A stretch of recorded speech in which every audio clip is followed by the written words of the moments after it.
Hello పిల్లలు, ఈరోజు నిజాయితీ గల కుక్క కథని చెప్పుకుందాం, సరేనా? ఒక చిన్న గ్రామం ఉండేది. ఆ గ్రామంలో ఒక కుక్క ఉండేది. ఆ కుక్క చాలా నిజాయితీ గలది. ఒకరోజు అది ఆహారం కోసం గ్రామంలో వెతుకుతూ తిరుగుతూ అలసిపోయింది. అది చాలా రోజుల నుంచి ఆహారం తినక చాలా నీరసంగా దీనంగా ముఖం పెట్టుకొని చూస్తూ ఉంది. అలా తిరుగుతూ ఉండగా ఒక ఇంటి ముందు ఒక సంచి కనిపించింది. ఆ సంచిలో మంచి వాసన వస్తుంది. కుక్క దగ్గరికి వెళ్ళి చూస్తే అందులో రుచికరమైన ఆహారం ఉన్నట్టుగా అనిపించింది. ఆ కుక్కకు చాలా ఆకలి వేసింది. ఆ సంచిని అలాగే చూస్తూ ఇలా అనుకుంటుంది, ఆహా, ఎంత మంచి సువాసన వస్తుంది. ఈ ఆహారాన్ని తింటే నా ఆకలి తీరుతుంది. కానీ ఇది ఎవరిదో తెలియదు. నేను ఇలా తింటే అది చాలా తప్పు అవుతుంది అని ఆలోచించింది. ఆ తరువాత ఆ కుక్క సంచిని నోటితో తీసుకుని గ్రామంలో యజమాని ఎవరో అని వెతకడం ప్రారంభించింది.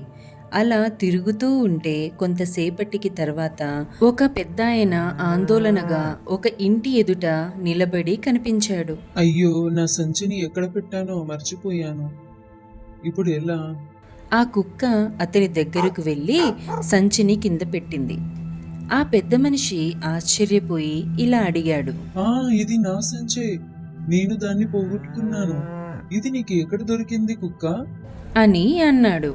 ఆ కుక్క తన తోక ఊపుతూ ఆనందంగా నిలబడి చూస్తూ ఉంది. ఆ పెద్దాయన చాలా సంతోషపడ్డాడు. ఆ కుక్కతో ఇలా అంటాడు, నువ్వు చాలా నిజాయితీ గల జంతువు. నీ వల్ల నాకు నా వస్తువు దొరికింది. నువ్వు ఇక్కడే ఉండు, నీకు మంచి ఆహారం పెడతాను అని చెప్పి ఇంట్లోకి వెళ్ళి ఆ కుక్కకు మంచి ఆహారం తీసుకుని వస్తాడు.